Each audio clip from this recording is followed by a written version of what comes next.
내가 평택에서 본당 신부할 때 연초에 50준 된 형제하고 50준 된 자매하고 애들 넷, 딸 셋, 아들 하나, 내 기억이 나요. 4시 사제관에 저녁에 들어온 거예요. 신부님, 우리 성당에 나와야 되겠다는 거예요. 그래서 왜 그러느냐 그랬더니 사실은 우리 아버지가 살아생전에 성당, 교회 나가려고 그러면은 못 나가겠다는 거야. 하느님이 있긴 뭐가 있느냐고. 하느님을 믿느니 뭐를 믿겠다? 내 주먹을 믿겠다고 그래. 주먹을 믿겠다고.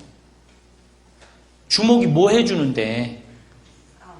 주먹, 싸움. 그래, 남 때리고 이러는데 해주지, 주먹이 해주는 건 아무 일도 없어요. 그래서 제가, 그분이 이제, 그리고 이제 그 할아버지가 살다가 돌아가셨대요. 돌아가셨는데, 그 할아버지가 죽어보니까 뭐가 있는 거야? 저승길이 있는 거야, 저승길이. 우리 사도신경에 뭐라 그래? 저승에 가시오. 그러시잖아요. 그 저승길이 있는 거예요. 그러니 기가 막히잖아. 자기가 이제 이게 지금 살아생전에 자식들 신앙생활도 못하고 하느님을 믿느니 죽어서 뭐가 있느냐? 내 주먹을 믿겠다고 그러는데 죽어보니 저승길이 있는 거야. 그래서 이 할아버지가 저승사자한테 그랬대요. 그게 뭐 천사인지 뭐 정말 저승사자인지 누군지 모르겠지만은 난 돌아가야 된다고. 내 자식들한테 저승길이 있는 걸 알려줘야 된다고. 그래갖고 이 할아버지가 관을 묻는데, 하관을 하는데 관을 두들긴 거예요. 정말로. 그래갖고 문을 열어보니까 아버지가 살아 돌아온 거예요. 믿어지지 않는 일이죠.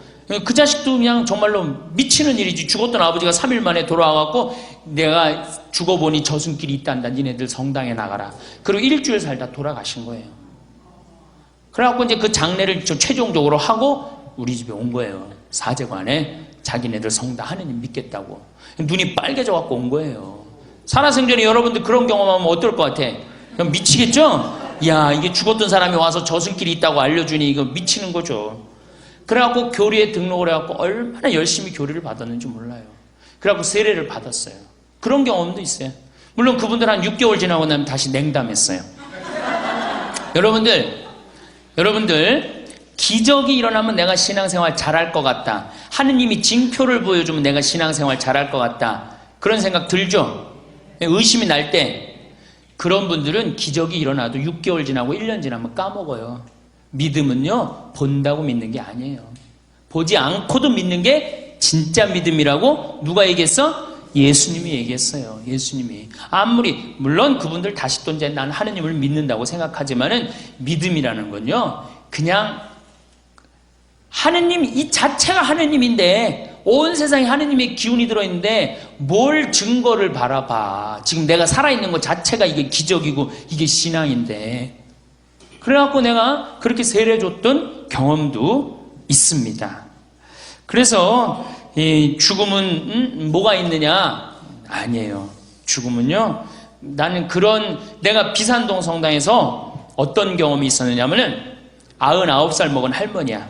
안양 비산동에서 주일날 새벽에 고등학교 3학년 여자인데 등치가 이런 애가 찾아온 거야. 우리 어머니 돌아가실 거라 같다고. 우리 할머니지, 그러니까 할머니. 그래갖고 또 새벽에 주일미사 우리 문신부한테 맡기고, 그때 문희종 신부 알죠? 나하고 같은, 내가 1보자, 그 신부가 2보자였는데 맡기고 내가 이제 갔어요. 갔는데 그 할머니가 내가 병자성사 하는 동안 돌아가셨어요. 그런데 그런 걸 느껴요. 얼마나 편안하게 돌아가셨는지. 나 올 때까지 기다렸던 거, 할머니가.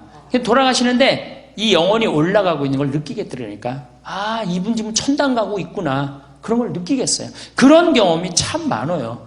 바로 하늘로 초대받아 가는 걸 느껴요. 그러니까 우리가 죽으면 뭐가 있어?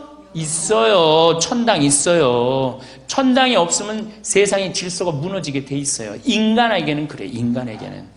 그래서 성 안셀모는 이런 얘기를 해요. 살아있으면서 자기 영혼을 위해 기도하는 생미사 한 대는 죽어드리는 위령미사 1000대보다 가치 있는 거라고 그래. 자, 우리가 살아생전 여기 오시는 분들 미사예물 많이 봉헌해요.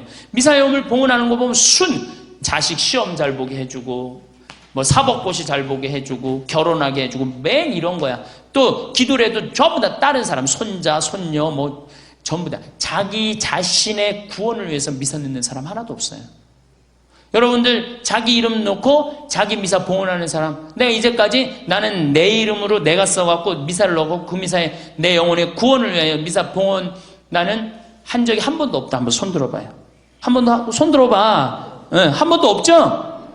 아니, 살아생전에 자기 자신을 위하여 드리는 미사 한 대는 죽어 드리는 위령미사 1000대보다 낫대는데, 아니 20년 30년 신앙생활하면서 자기 영혼의 구원을 위해서 미사를 한 대도 안 드렸다. 신앙생활 헛된 거지. 그렇죠? 다시 한번 손 들어봐. 나를 위해서 미사를 한 대도 내가 안 드렸다. 헌금 넣고. 손 들어봐. 내가 혼 안 낼 테니까. 손 들어봐요. 신앙생활 헛된 거요. 신앙생활. 이제 본당에 돌아가셔서 어떻게 해요? 본인 이름 쓰세요. 김마리아, 내 영혼의 구원을 위하여 이 미사를 봉헌합니다. 그리고 미사 예물을 넣으세요. 그리고 그 미사에 참여해갖고 신부님이 뭐라 그래? 오늘은 김마리아 베네딕토를 위해서 미사를 봉헌하겠습니다. 생미사를 봉헌하겠습니다. 그래갖고 그 미사를 할 동안 하느님한테 애절하게 기도하세요. 하느님, 나는 천국에 가고 싶습니다. 이 예수님의 피로써, 예수님의 십자가상의 이 피로써 내가 구원될 수 있도록 정말로 신부님 정성스러운 미사, 나 영혼의 구원을 위한 큰 도움이 됐으면 좋겠다. 그렇게 한번 미사를 한번 봉헌해 보세요. 미사가 절절하지. 그렇게 생각 안 하고 미사를 하니까 판교에 2번 갯돈을 타갖고 내가 이번에 청약을 해야 되는데 동탄에 내가 이번에 청약을 해. 이런 생각만 미사 내내 하다가 끝나는 거예요. 특히 우리가 하루에 3번 연옥을 위해서 꼭 기도하게 돼 있어요. 언제? 식사 후에 전능하신 하느님 베풀어 주신 모든 은혜 감사합니다. 아멘. 주님의 이름은 찬미를 받으소서. 이제와 영원히 받으소서. 세상을 떠난 모든 교우들이 천재자비하심으로 영원한 안식을 누리게 하소서. 기도하죠. 근데 우리 천주교 교우들은 밥 먹을 때도 감사기도 잘 안 해요. 밥 먹을 때도 돌아다녀 보면은 성어 긋고 밥 먹는 교우들 별로 없어요. 손가락에 묵죽 껴도 성어 안 거요. 제가 우리 목사님들은, 내가 우리 신부들하고 한번 어서 밥 먹었어요. 밥 먹으러 갔는데, 우리는 이제 신부들은 보통 로망칼 안 하고 신부들끼리 모일 땐 편안하게 만나잖아요. 우리 신부들하고 이제 똑같이 음식을 시켰어요. 그럼 우리는 이제 밥 먹을 때 어떻게 해? 성부와 성자 성령 이름으로 아멘. 주님 은혜를 내려주신 이 음식에 강복하소서. 우리가 딱 강복하고 밥을 먹기 시작했어요. 근데 목사님들은 거기서 한 4분인가 5분이 목사님들이 밥 먹으러 왔는데 이게 기도하기 시작하는데요. 무지하게 하더라고요. 우리 저 목사님 사모님이 몸이 아픈데 몸을 낫게 해주셨고 이렇게 좋은 음식을 주셔서 너무너무 감사합니다. 또 다른 목사님이 또 그냥 우리 저 목사님 새로 목회를 시작하셨는데 목회 잘하게 해주셨고 막 기도하는데 우리 밥 다 먹을 때까지 감사 기도를 하는 거예요. 정말로 우린 그렇게 감사 기도 애절하게 안 해요. 이렇게 밥 맛있게 주셔서 감사합니다. 제가 제일 잘하는 게 감사기도예요. 감사기도. 오늘 아침에도 아침에 올라오는데 이 산에 구름이 걸려있는데 너무 멋있는 거예요. 저 앞산에 구름이 걸려있는데 너무 멋있는 거예요. 하느님 감사합니다. 감사합니다. 제가 항상 이렇게 감사기도를 드려요. 특히 밥 먹을 때 제가 제일 감사해요. 이렇게 맛있는 밥 해주셔서. 제가 요즘 우리 무를 심는데 처음에 무청이 나잖아요. 그거 처음에 3개 하나 따줘요. 다. 그거 갖고 지금 물김치를 담았는데 얼마나 맛있는지 몰라요. 먹을 때마다 내가 감사하다고 그래. 농약 안 쳤지. 그 자연의 냄새가 나지. 감사합니다. 이렇게 밥 먹을 때 내가 감사 기도할 때 연옥 영혼들이 어떻게 해? 다 쳐다보고 밥 먹어라. 맛있게 먹어라. 먹고 난 다음에 누굴 위해서 기도하니까? 나를 위해서 기도하니까. 근데 우리 천주교 교우들이 밥 먹고 그냥 일어나서 가는 경우가 천지야. 연옥 영혼들이 얼마나 허무하겠어. 저걸 기도를 해주고 가야지 나한테 오는데 그 공덕이. 그냥 밥 먹고 일어나. 여러분들 밥 먹고 난 다음에 꼭 어떻게 해? 세상을 떠난 모든 교우들이 천주의 자비하심으로 영원한 안식을 누리게 해달라고 기도하셔야 돼요. 제가 92년도에 철산 성당에 보좌 신부를 할 때 아주 예쁜 새색시가 저한테 찾아와서 신부님, 저는 요즘 너무 힘들다는 거예요. 왜 힘드냐 그러니까 꿈에 자꾸 학도병 망토를 하고 그런 학도병이 나타나는데 너무 고통스러워 한다는 거예요. 너무 고통스러워 한다고. 그래서 그 학도병이 계속 꿈에 나타난다는 거예요. 그냥 한번 꾸고 지나가면 모르는데 정기적으로 계속 나타난다는 거예요. 결혼한 지 얼마 되지도 않았는데. 그래서 내가 그러면은 시아버지를 좀 찾아가라. 시아버지한테 가갖고 혹시 36년 동안 나라 뺏긴 정말 서러운 시절에 41년부터 우리나라가 뭐를 많이 끌려나갔어요? 학도병을 많이 끌려나갔어요. 혹시 형제 중에 그런 분이 있는지 알아봐라. 그랬더니 갔다 왔더니 시아버지 동생이 징용에 끌려갔다는 거예요. 시아버지 동생이. 그러면은 분명히 그 영혼이 바로 자매가 하느님을 믿으니까 그 영혼이 자매의 도움을 필요로 하는 거다. 나하고 미사 넣고 같이 그 영혼을 위해서 기도하자. 그러고 정말 한 달 동안 내가 또 막 새 신부야, 새 신부. 막 새 신부였을 때니 얼마나 정성스럽게 미사를, 정말 제가 굉장히 정성스럽게 미사를 드렸어요. 그 영혼의 이름을 이제 알아갖고 와갖고 굉장히 미사 때마다 천국에 갈 수 있도록 해주십시오. 천국에 갈 수 있도록 해주십시오. 이 영혼이 만약에 연옥에 있다면 하느님 당신의 은총으로, 예수님 당신의 십자가의 피로 천국에 갈 수 있도록 해주십시오. 계속 했어요. 근데 한 달이 지났는데 그 자매가 저를 찾아왔어요. 신부님, 어제 꿈에 그 학도병이 네 덕분에 내가 좋은 곳에 간다고 고맙다고 그러고 떠나갔다는 거예요.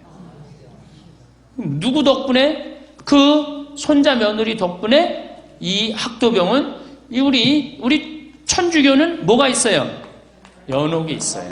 연옥. 이거를 우리 가톨릭에서는 림부스라고 그래요. 림부스. 림부스의 의미는 뭐냐면은 여기 천당이야. 그리고 여기가 가장자리. 천당 가장자리. 천당 끄트머리. 이거를 뭐라고 그러냐면 근처, 언저리를 림부스라고 그래요. 림부스. 이걸 연옥이라고 표현하는 거야. 천당 바로 직전에. 그 다음에 이 림부스 끄트머리도 아니고 맨 끝에 있는 건 뭐야? 이건 지옥이야. 이건 뭐 가지도 못하는 거야. 여기에 얹혀 있는 영혼들, 오도 가도 못하는 불쌍한 영혼들이 누구의 기도를 간절히 바라요? 살아있는 우리의 기도를 간절히 바라는 거예요. 미사는 하느님께 드리는 최고의 경배이면서 고통스러운 연옥의 문을 열어주는 황금 열쇠예요. 성 그레고리오는 말합니다. 어떤 연옥 영혼을 위하여 미사가 봉헌되면 그동안은 그 영혼의 괴로움이 아주 중지되든가 또는 적어도 얼마만큼 가벼워진다. 내가 신부가 미사를 이렇게 봉헌할 때 항상 연옥 영혼을 위해서 간절히 기도합니다. 이 연옥 영혼이 있다면 하느님 정말로 빨리 당신 품으로 끌어들이시라고. 이 세상에서 착하게 산 사람은 반드시 천당에 올라갈 거고 그렇지 못한 사람은 연옥에서 단련을 받아야 돼요. 연옥에서. 제가 이렇게 뭐 사제생활 길게는 안 해봤지만 사제생활하면서 많이 느끼는 것 중에 하나가 불쌍한 영혼들이 너무 많다는 거예요. 우리의 기도를 필요로 하는 영혼들이 너무 많다는 거예요. 그러니까 미사 봉헌할 때 우리 자식 공부 잘하게 해주시고 우리 남편 저기 뭐 회사 안 떨어지게 해주시고 우리 집 아파트 뛰게 해주시고 그건 문제도 아니야. 지금 미사를 봉헌하는 순간은 뭐가 가장 중요해요? 영혼의 구원이 가장 중요한 순간이에요.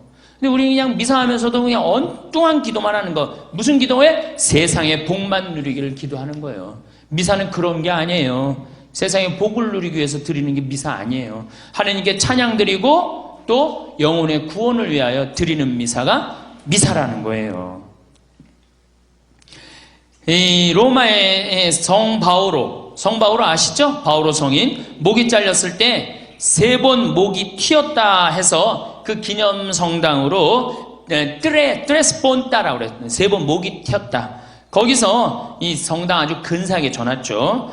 그 성당에서 미사를 거행하던 성 벨라도는 이렇게 얘기해요. 수많은 천사들이 전 세계에 사제들이 바치는 희생제사, 즉 예수님의 십자가의 희생에 의하여 연옥으로부터 해방된 영혼들을 천국으로 데려가느라고 오르락내리락 하는 장면을 봤다는 거. 성 벨라도 성인은 그 미사를 드리는 동안 어떻게 수많은 영혼들이 천당에 올라가는 걸 본다는 거예요. 성 요한 보스코, 우리 청소년들의 주보 성인인 요한 보스코는 뭐라 그래? 미사의 거룩한 희생 제사는 연옥의 불쌍한 영혼들을 도와줍니다.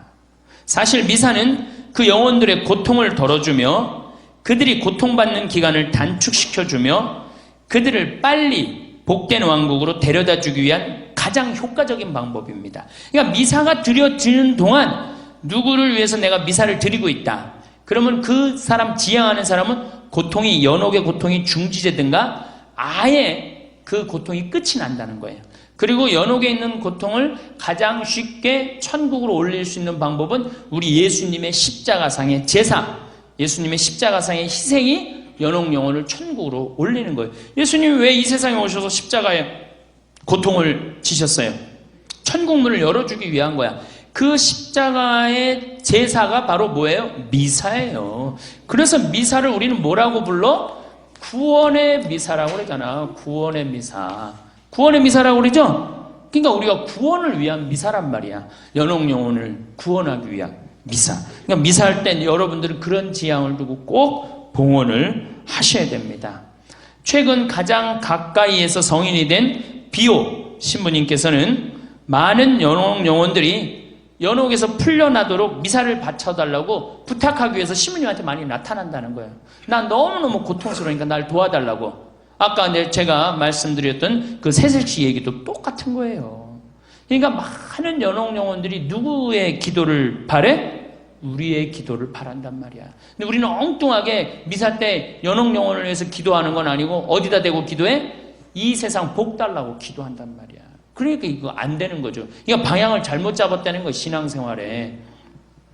성 토마스 아퀴나스는 또 말합니다. 연옥에서 영혼을 구하는 가장 쉬운 방법은 물론 미사다. 연옥에 있던 성 토마스 아퀴나스의 누이 동생이 오빠 나 너무 고통스러우니까 날 위해서 미사를 좀 봉헌해줘. 그래갖고 미사를 7대를 봉헌했대요. 그랬더니 천국에 올라갔다는 소식을 천사들을 통해서 들었다는 거예요. 그만큼 미사가 중요한 거예요. 그리고 연옥에 있는 영혼들은 스스로는 천당에 올라갑니까? 못 올라갑니까? 못 올라가요. 그 고통을 다 보석을 다 해야만이 올라가는 거예요. 그러니까 살아있는 우리의 기도의 도움이 필요한 거예요. 연옥에 있는 영혼들은. 예수님이 이 세상에 오셔서 하신 가장 많은 이야기가 무엇입니까? 서로 사랑하랍니까? 아니에요. 성서 전체를 훑어보면 온통 하늘나라 이야기뿐이에요. 마테오 복음만 제가 예를 들겠습니다. 예수님께서 40일 동안 단식한 후 갈릴레아 전도 여행을 시작하시기 전에 하신 첫 말씀이 뭐야? 회개하여라, 하늘나라가 다가왔다. 하늘나라가 다가왔다. 예수님이 하신 첫 마디가 뭐야? 하늘나라야, 하늘나라. 그 다음에 이 산상설교 마테오복음 뭐라 그래? 하늘나라를 위해 박해받는 사람들은 기뻐하고 즐거워하여라. 하늘에서 받을 상이 크다. 하늘에서 하늘나라 천국에서 받을 상이 크다 이거야. 자기 형제에게 멍청이라고 하는 자는 불붙는 지옥에 던져질 것이다. 지옥 말씀하셨죠? 네. 지옥에 던져질 것이다. 온몸이 지옥에 던져지는 것보다 지체 하나를 잃는 것이 낫다. 하늘나라와 지옥에 대해서 분명하게 말씀해 주셔요. 하늘나라와 지옥에 대해서. 누구든지 사람들 앞에서 나를 안다고 증언하면 나도 하늘에 계신 내 아버지 앞에서 그를 안다고 증언할 것이다. 하늘에 계신.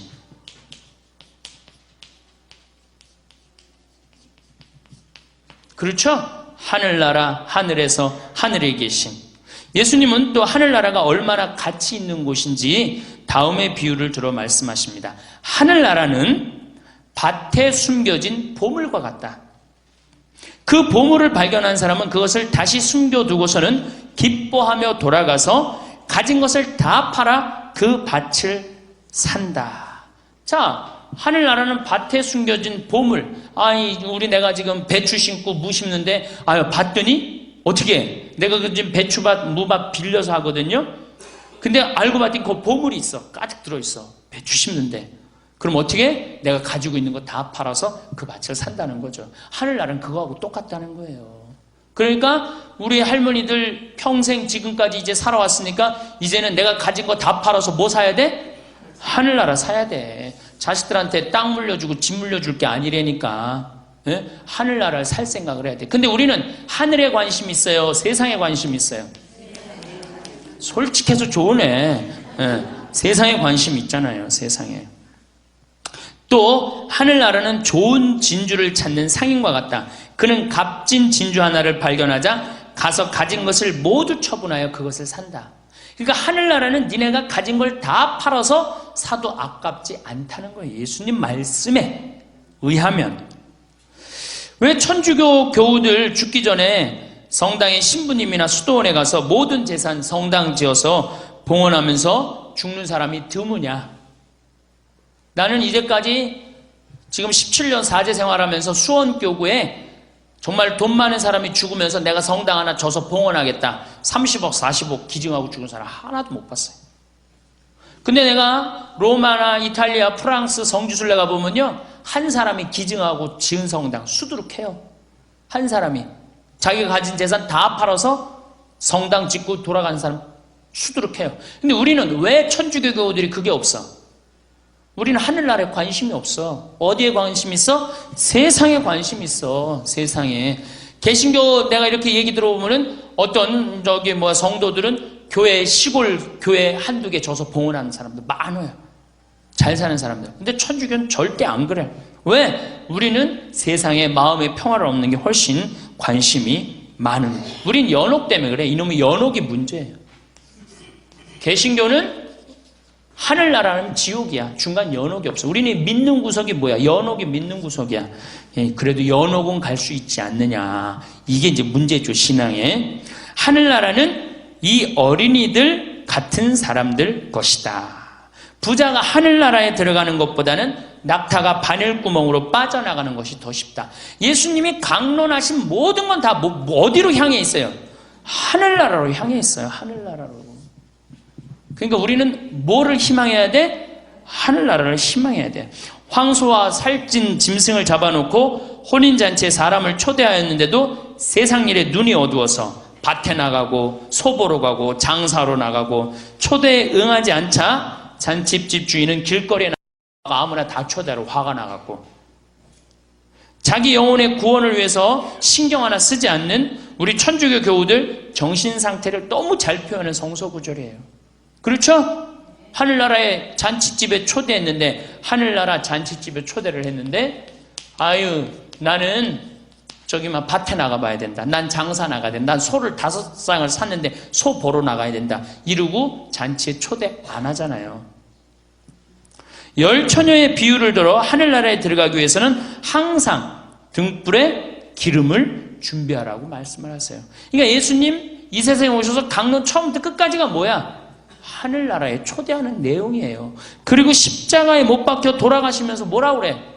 나는 너희들의 구원을 위하여 천국의 문을 열기 위해서 십자가를 진다. 이런 말씀을 하세요. 마태복음 8장에 이런 얘기 나와요. 사람이 온 세상을 얻고도 제 목숨을 잃으면 무슨 소용이 있느냐? 사람이 제 목숨을 무엇과 바꿀 수 있겠느냐? 절개 없고 죄 많은 이 세대에서 누구든지 나와 내 말을 부끄럽게 여기면 사람의 아들도 아버지의 영광에 쌓여 거룩한 천사들과 함께 올 때 그를 부끄럽게 여길 것이다. 예수님이 온 세상을 얻는다 해도 자기 영혼을 구원하지 못하면 무슨 소용이 있느냐고 말씀을 하세요. 그러니까 이제 우리 할머니들 이제 뭐가 제일 중요해? 이제 지금부터 내 영혼의 구원을 살 만큼 살았잖아. 애도 나보고 시집도 가보고 해볼 거 다 했잖아. 그러니까 이제 이 세상에 이제 욕심내지 말고 이제 어디다 욕심내세요? 하늘나라를 욕심내세요. 마음을 다 비우시고.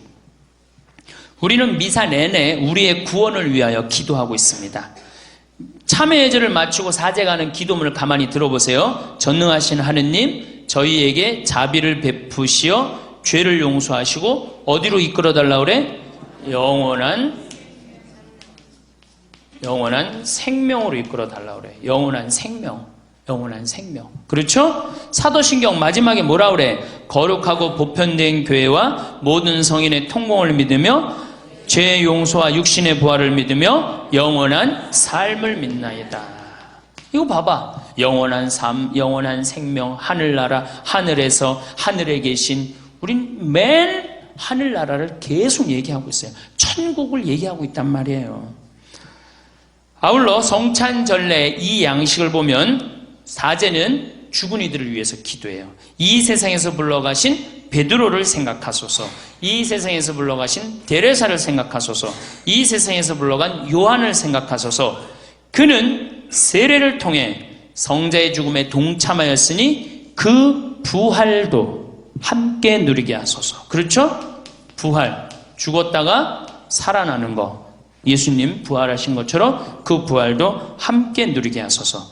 아울러 신부는 미사를 봉헌하면서, 사제는 미사를 봉헌하면서 하느님을 믿지 않고 죽는 이들을 위해서도 기도해요. 뭐라고 그러냐면은 부활의 희망 속에 고이 잠든 교우들과 세상을 떠난 다른 이들도 모두 생각하라는 거야. 그렇죠? 부활의 희망 속에, 부활의 희망 속은 누가 바라는 거야? 우리들이죠?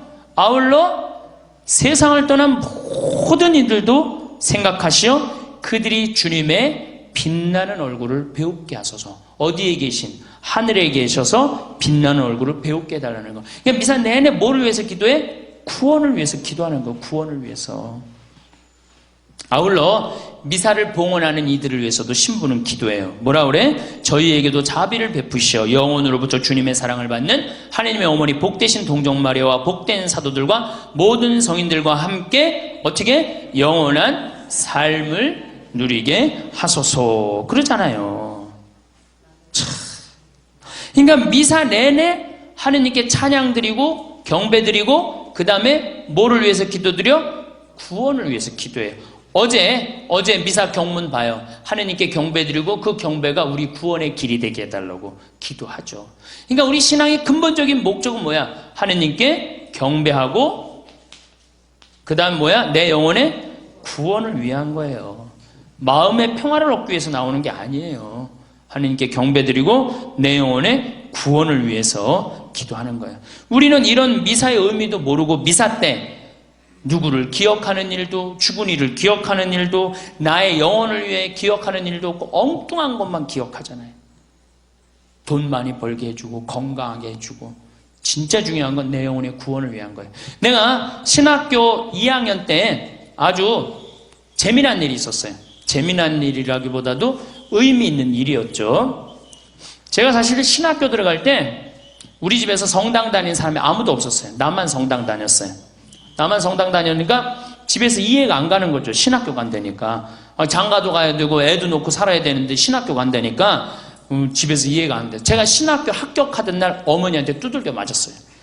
신학교 합격한 거 뭐 자랑이냐고 막 때려갖고 집에서 쫓겨나서 합격하던 날. 그리고 입학식 날도 신학교 입학을 했는데 다 와갖고 뭐 입학식 끝나고 사진 찍으러 간다고 뭐 다 나갔는데 나만 아무도 안 왔어. 나만.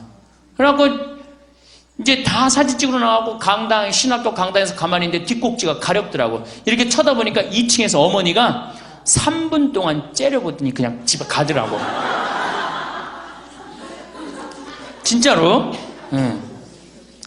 그러니까 나는 신학교 1학년 때 외출을 해도 문 다 걸어 잠고 집에서 아무도 없었어요. 집에도 안 가고 어머니한테 성당 나오라는 말도 못했어요. 마저 죽지. 성당 나오라고 그러면은 뭐 성당을 나가면 뭐 김씨에서 황씨로, 우리 어머니가 김씨거든요. 김씨에서 황씨로 바꾼다. 내가 세례를 받으면 10손가락 장을 다 지진다. 막 그랬는데 어떻게 성당 나오라고 그래요. 그냥 신학교 그냥 억지로 간 것만 해도 그냥 감지덕지지. 한 번도 어머니 아버지한테 성당 나오라는 소리를 안 했어요. 다만 신학교에서 매일 저녁에 부모를 위한 기도서 그때 88페이지인가 매일 부모를 위한 기도 바쳤어요. 그런데 어머니가 세례를 받은 거예요. 2학년 때 와보니까 어떻게 세례를 받았냐고 그러니까 꿈에 교황님이 이렇게 주교님들을 모시고 꿈에 우리 집에 딱 문을 열더니 이 집에 신부가 날 집인데 네가 고집을 피면 어떻게 하느냐, 그렇게 꿈에 나타났다는 거예요. 우리 어머니는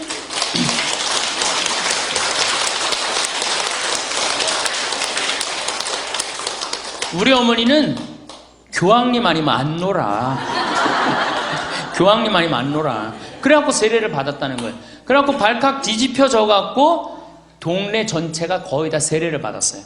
저 때문에. 우리 윗집도 사실은 그분이 경기도청의 국장님, 굉장히 아주 높은데 병이 들어갖고 우리 윗집에 사시는 분이었는데 이분이 평생 절에를 다녔어요. 근데 막 돌아가시기 3일 전에 그 부인한테 수녀님을 모시고 오라고 그랬다는 거예요. 수녀님을. 그래서 이 돌아가기 전에, 죽기 전에 정신이 왔다 갔다 한다고 매일 오던 스님을 모시고 와야지 왜 수녀님을 모시고 오느냐고, 이게 착각하는 거 아니냐고. 그랬더니 그 형제님이 그랬대요. 아니라고, 우리 아래층에 여기 신학교 간 그 성당에 수녀님을 모시고 오라고. 왜 그러느냐 그러니까, 내가 좀 전에 꿈을 꿨는데 비행기가 한 대 왔는데 그 비행기에 자리가 하나, 내가 올라가 보니까 수녀님하고 신부님들이 꽉 앉아있고 빈자리가 있더래. 그게 자기 자리라고 앉으라고 그랬대. 그래갖고 수녀님 와갖고 대세 주고 돌아가셨어요. 그러니까 우리 동네는 다 그렇게 세례를 많이 받았어. 그런데 우리 집에서 한 50m 떨어진 집에 세례를 받았는데, 세례를 받았는데 1년 전에는 아들이 죽고 2년째는 딸이 죽은 거예요. 그러니 이게 만신을 믿든 분들이 성당을 받아갖고 종교를 바꿔갖고 우리가 이런가 보다. 그래갖고 이제 무당을 불러서 구술한 거예요. 구술하면은 처음에 무당이 신을, 노여움을 풀어주기 위해서 춤을 춰요. 막 이제 접신을 하기 위한 거죠. 춤을 추다가 막 이제 탈원 상태에 들어가면은 그 떠나가는 영혼을 불러낸다고 그래요. 불러내는 거죠. 그래갖고 공수라는 거래요. 공수라는 거래요. 이게 우리 어떻게 보면 신부들의 강론하고 비슷한 건데 그거하고 좀 틀리죠. 영혼을 불러내는 거니까. 공수를 하는데 막 이 무당이 이제 죽은 딸 목소리 흉내를 내면서 막 얘기를 하는 거야. 엄마, 오빠는 작년에 천당 갔고 나도 너무너무 좋은 데 가고 있어. 그리고 나 오토바이 사고 내갖고 죽은 그 청년 빨리 합의 봐줘갖고 빨리 바깥에 나오게, 세상에 나오게 해줘. 나 이렇게 좋은 데 가는데 엄마 너무너무 슬퍼하지 마라. 그리고 엄마 아빠는 열심히 성당 나가. 공수하면서 이제 무당 입에서 막 성당 열심히 나가라고 그러는 거예요. 그래갖고 끝나고 난 다음에 성당에 열심히 나갔다는 거 아니에요. 열심히.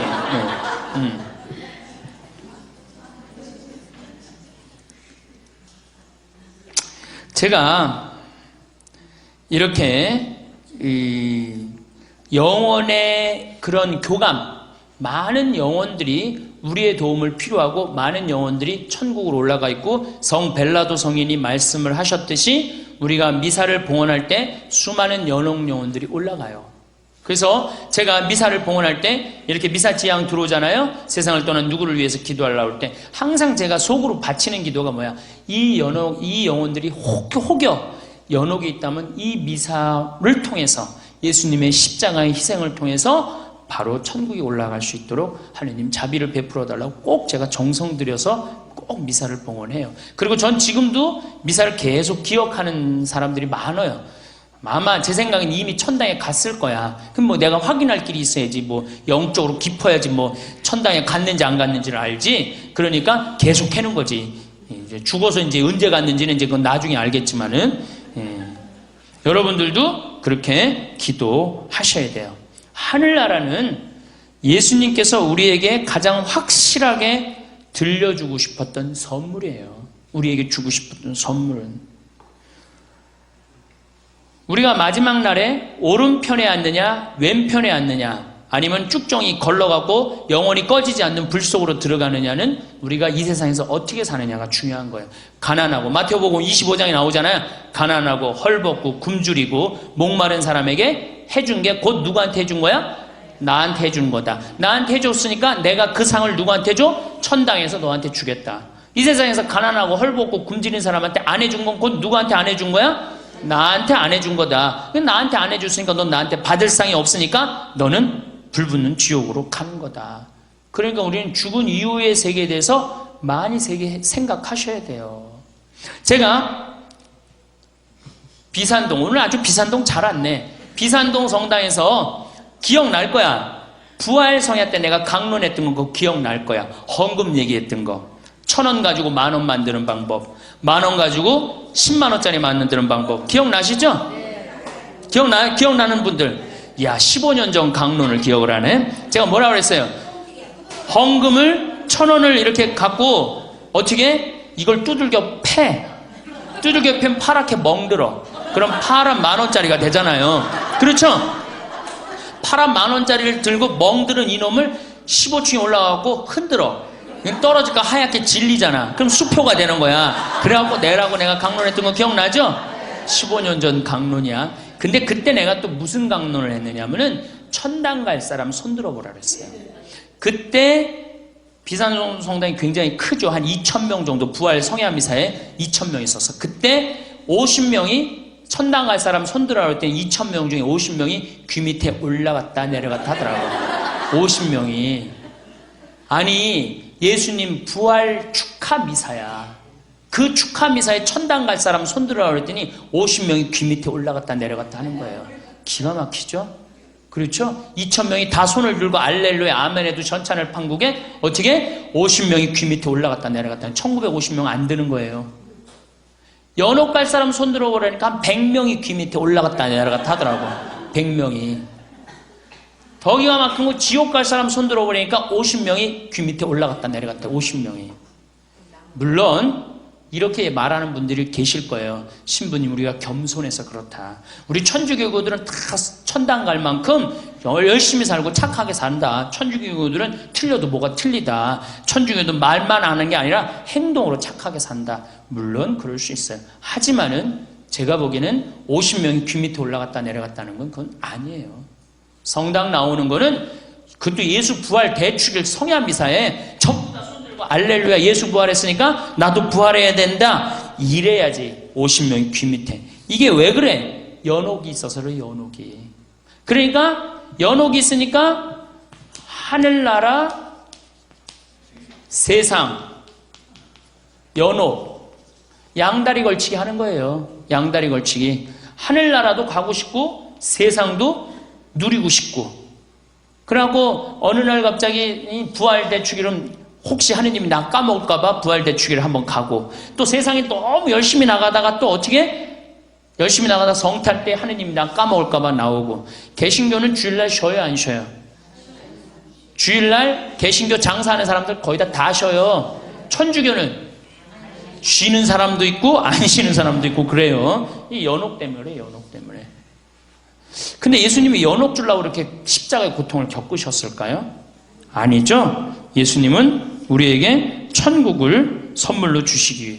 예수님께서 수고순환하신 이유는 오로지 하나예요. 바로 우리 인간들이 구원되어 천국에 가기를 원하시기 때문이에요. 천국은 결코 비좁은 곳이 아니에요. 내 아버지의 집에는 있을 곳이 많다. 나는 너희들 있을 곳을 마련하러 간다. 이렇게 말씀.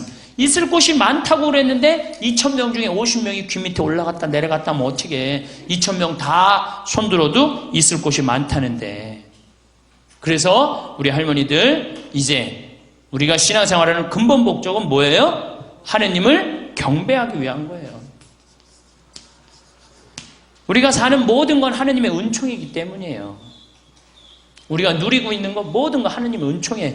저는 요즘 이 세상이 왜 전쟁과 죄악과 환경 파괴로 사느냐 하면은 우리가 하느님 앞에서 겸손하지 않기 때문에 그래요. 우리 인간이 지금 자연으로부터 받는 혜택, 저 많은 산에서 뿜어져 나오는 산소 덕분에 우리가 사는 거야. 그러니까 저 산을 봐도 산아 참 고맙다. 네가 있어서 내가 사는구나. 하느님께서 이렇게 아름다운 산을 조화롭게 만들어 놓으셔서 내가 사는구나. 감사하게 생각해야지.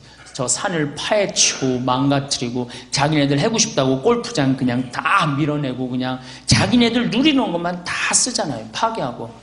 하느님께 경배하지 못하기 때문에 그래요. 하느님께 감사하지 못하기 때문에 그래요. 나는 천주교 요리문답 1조가 너무 마음에 들어. 사람이 무엇을 위하여 세상에 났느냐? 천주를 알아 공경하고 자기 영혼의 구원을 위하여 났느니라. 우리가 이 세상에 와갖고 어떻게 구원받지 못하면은 우린 소용이 없는 거예요. 엄마 뱃속에 10달 동안 준비해갖고 얼마를 살아? 이제 100년을 살아. 100년을 준비해서 어떻게 살아야 돼? 영혼을 사는 거예요. 그렇죠? 엄마 뱃속에서 10달을 준비해서 100년을 살고 100년을 준비해서 우리는 뭐를 살아? 영혼을 사는 거야. 우리는 하늘나라에 대한 희망이 간절해야 돼요. 그래서 하늘나라에 갖고 예수님도 보고 성모님도 보고 베드로도 성인도 보고 정말 우리 정화상 성인도 보고. 이 정화상 성인을 봐봐요. 믿음은 이렇게 믿어야 돼. 정화상 성인 아버지 정약종 아버지 돌아가셨죠? 순교해서 1801년에 정정의 엘리사벳, 유소사 체칠레아, 엄마, 여동생 다 죽었어요. 1839년에. 하느님을 믿는다는 이유 하나로 양반주의 다 포기하고 마지막으로 목숨까지 바쳐서 하느님을 믿었단 말이에요. 우리 선조들은 온전히 믿었어. 하느님을 온전히. 근데 우리는 양다리 걸쳐서 믿어. 세상도 누리고 싶고 하늘나라도 있는 것 같고 왔다 갔다 하는 거죠. 그러지 말고 온전히 믿으세요. 그래야지 우리가 정말로 죽었을 때 정말로 천국의 찬란한 빛 속에서 영광스러운 하느님 오른편에 앉으실 수 있는 거예요. 그래서 여러분들 앞으로 하느님께 경배드리고 또 어떻게 내 영혼의 구원을 위해서 미사 때 간절히 기도하시면은 사실 그러고 나면요 세상 걱정 하나도 없어요. 세상 근심 걱정할 게 하나도 없어.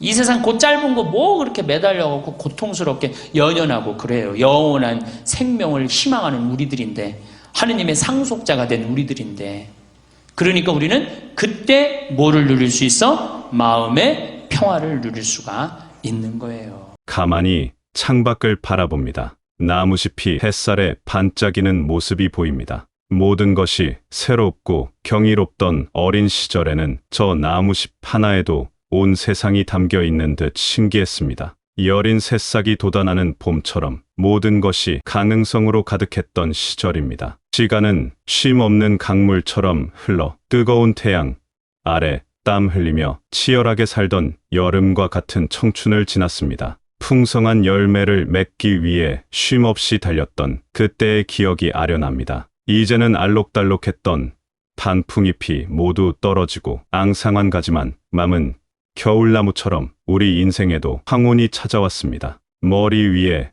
하얀 서리가 조용히 내려앉았습니다. 인생이라는 긴 길을 걸어오며 우리는 수많은 아침을 맞이하고 또 수많은 저녁을 배웅했습니다. 진심으로 웃었던 날, 소리 없이 울었던 날, 가슴이 벅차오르던 순간, 마음이 텅 빈 듯 시렸던 순간들이 주마등처럼 스쳐 지나갑니다. 이렇게 길고 긴 시간을 지나온 지금 마음 가장 깊은 곳에서 하나의 질문이 조용히 고개를 듭니다. 나는 무엇을 위해 이 세상에 왔을까? 이토록 많은 경험과 시간 속에서 나는 궁극적으로 무엇을 찾고 있었을까? 이것은 삶의 마지막 고갯길에서 누구나 자연스럽게 마주하게 되는 가장 근원적이고 깊은 질문입니다. 우리는 모두 빈손으로 이 세상에 왔지만 저마다 귀한 선물을 하나씩 받고 태어났습니다. 어떤 이는 아름다운 목소리를 가졌고 어떤 이는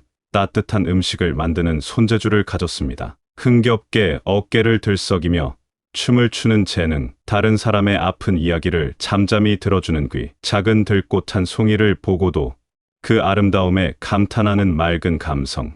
이 모든 것이 우리가 받은 귀하고 특별한 선물입니다. 젊은 날에는 이런 선물들을 먹고 사는 일에, 자녀를 키우는 일에 정신없이 사용했습니다. 하지만 이제와 고요히 돌이켜보면 그 선물들의 진짜 의미는 다른 곳에 있었을지도 모릅니다. 마음이 너무나 기쁠 때 우리는 저도 모르게 콧노래를 흥얼거립니다. 가슴이 너무 아플 때 우리는 한 편의 시를 읽으며 깊은 위로를 받습니다. 인간의 언어로는 다 표현할 수 없는 벅찬 감정은 한 폭의 그림이 되고 한 곡의 장엄한 노래가 됩니다. 이처럼 우리의 재능과 감성은 단순히 세상을 살아가는 기술이 아니었습니다. 그것은 보이지 않는 더 높은 곳을 향해 우리 영혼의 가장 깊은 곳에 담긴 이야기를 전하는 신성한 통로였습니다. 다른 어떤 피조물도 흉내낼 수 없는 오직 인간만이 할 수 있는 특별하고 거룩한 행위입니다. 우리가 느끼는 이 모든 희로애락의 감정, 우리가 가진 이 모든 크고 작은 재능은 결국 우리가 처음 왔던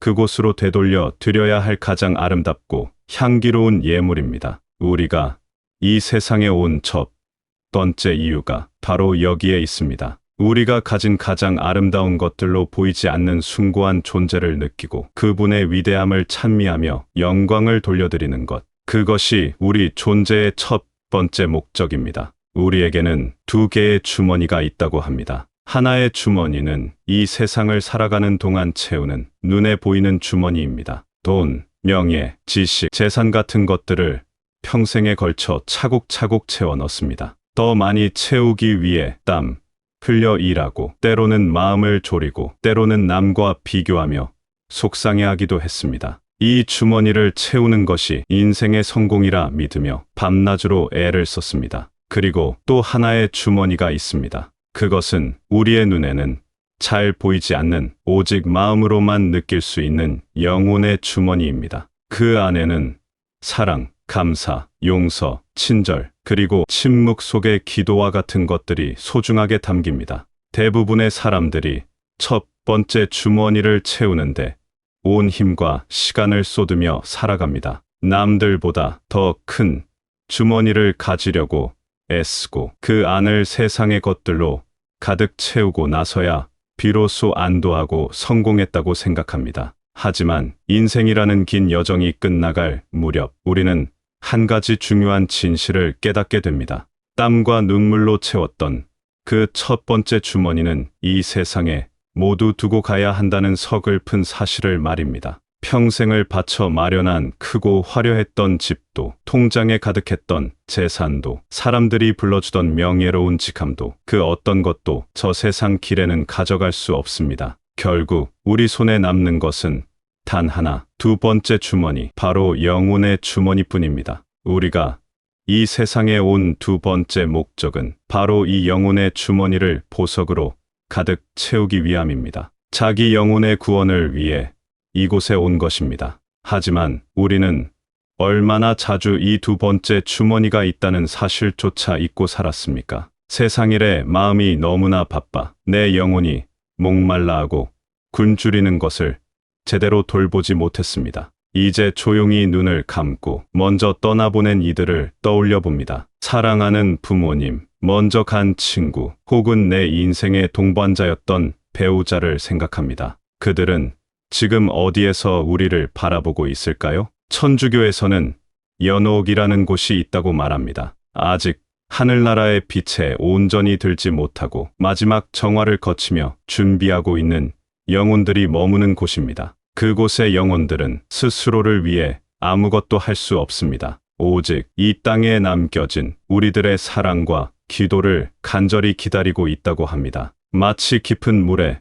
빠진 사람이 수면 위를 향해 애타게 손을 뻗는 심정으로 우리의 도움을 기다리는 것과 같습니다. 우리가 그들을 기억하며 바치는 아주 작은 기도 하나, 그들의 영혼을 위해 봉헌하는 미사 한 번이 그들에게는 타는 목마름을 적시는 생명수와도 같습니다. 그들의 고통을 덜어주고 더 빨리 하느님의 평화로운 안식에 들도록 돕는 가장 크고 실질적인 선물입니다. 이 행위는 세상을 떠난 이들을 향한 가장 아름다운 사랑의 표현입니다. 그러니 이제부터라도 우리의 기도가 어디를 향해야 할지 다시 깊이 생각해 보아야 합니다. 자녀의 성공이나 나의 건강과 같은 세상의 복을 구하는 기도도 물론 중요합니다. 하지만 그보다 더 근본적으로 중요한 것은 먼저 떠난 사랑하는 영혼들과 더불어 나의 영혼이 구원을 얻는 것입니다. 우리가 드리는 기도가, 우리가 봉헌하는 미사가 바로 이 영혼의 주머니를 채우는 가장 눈부시고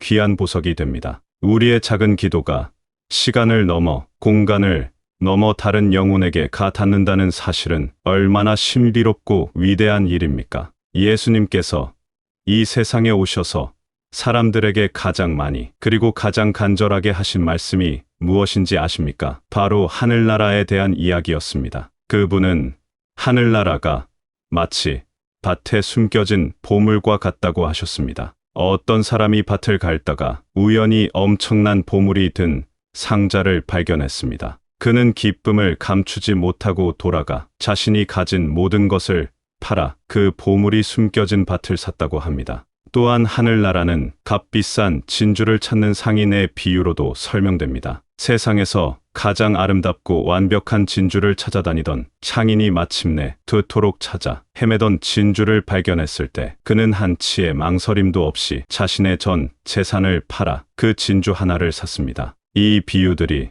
우리에게 말해주는 것은 너무나도 분명합니다. 하늘나라, 즉 우리 영혼의 영원한 고향이자 안식처는 우리가 이 세상에서 소중하다고 여기는 그 어떤 가치와도 비교할 수 없을 만큼 절대적으로 소중하다는 것입니다. 하지만 우리는 어떻습니까? 우리는 하늘나라라는 보물이 있다는 것을 익히 들어 알고 있으면서도 그것을 사기 위해 내 손에 쥔 것들을 선뜻 내어놓기를 주저합니다. 여전히 세상에 반짝이는 돌멩이들을 손에 꼭 쥐고 이것이 진짜 보물인 양 착각하며 살아갑니다. 입으로는 영원한 생명을 믿는다고 말하면서 우리의 마음과 시간과 노력은 온통 이 땅의 것들에 쏠려 있습니다. 우리가 매일 미사 때마다 바치는 사도신경을 다시 한번 천천히 떠올려 보십시오. 그 마지막은 모든 성인의 통공을 믿으며 죄의 용서와 육신의 부활을 믿으며 영원한 삶을 믿나이다. 로 끝을 맺습니다. 우리의 신앙 고백 자체가, 우리의 존재 이유 자체가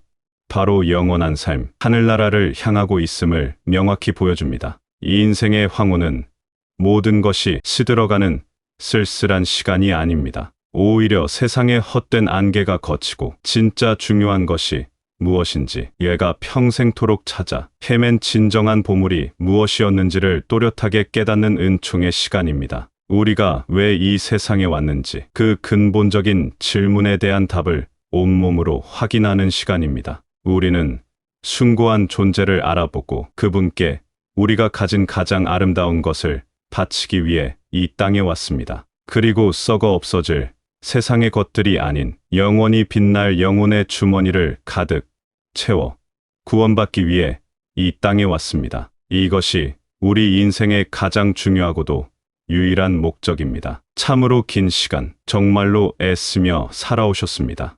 때로는 사나운 비바람과 거친 파도 앞에서 홀로 굳세게 버텨야 했고, 때로는 끝이 보이지 않는 칠흑같이 어두운 터널을 외롭게 걸어야 했습니다. 그 막막했던 모든 순간들이 모여 지금의 당신을 만들었습니다. 깊어진 눈가의 주름 하나하나에 투박하고 거칠어진 손마디 하나하나에 당신이 묵묵히 걸어온 거룩한 삶의 이야기가 고스란히 담겨 있습니다. 지나온 날들을 돌아보며 후회나 아쉬움이 물밀듯이 밀려올 수도 있습니다. 그때 왜 더 사랑한다고 따뜻하게 말하지 못했을까? 그때 왜 미워하는 마음을 더 빨리 내려놓지 못했을까? 그때 왜 영혼의 주머니를 채우는 일에 더 마음을 쓰지 못했을까 하는 안타까운 생각이 들 수도 있습니다. 하지만 괜찮습니다. 정말 괜찮습니다. 우리의 여정은 아직 끝나지 않았기 때문입니다. 우리에게는 오늘이라는 하느님께서 허락하신 가장 소중하고 새로운 시간이 선물처럼 주어져 있습니다. 이제부터라도 우리의 시선을 아주 조금만 다른 곳으로 돌려보면 어떨까요? 아침에 눈을 뜨고 새로운 하루를 맞이할 수 있음에 감사하는 마음. 한 조각, 나를 위해 말없이 기도해주는 이들에게 고마워하는 마음 한 조각, 먼저 떠난 이들을 위해 잠시 눈을 감고 그들의 평화를 비는 기도 한 소절. 바로 이 작고 소박한 마음들이 모여 당신의 영혼을 어둠 속에서 환하게 밝히는 따뜻한 등불이 될 것입니다. 당신이 살아온 모든 날들은 결코 헛되지 않았습니다. 기쁨과 슬픔, 성공과 실패의 모든 순간은 당신의 영혼을 더욱 깊고 단단하게 단련시키 진짜 보물이 무엇인지 깨닫게 하기 위한 거룩한 여정이었습니다. 그러니 이제 세상의 무거운 짐은 내려놓고 그분이 주시는 따뜻한 위로와 깊은 평화를 온전히 누리십시오. 당신은 충분히 그럴 자격이 있습니다. 당신은 이 세상에 온 이유를 온몸으로 충실히 살아낸 이 세상 그 무엇과도 바꿀 수 없는 귀하고 소중한 존재입니다. 당신의 남은 모든 날들이 당신의 모든 숨결이 사랑과 감사 그리고 하늘의 평화로 충만하게 채워지기를 진심으로 기도합니다.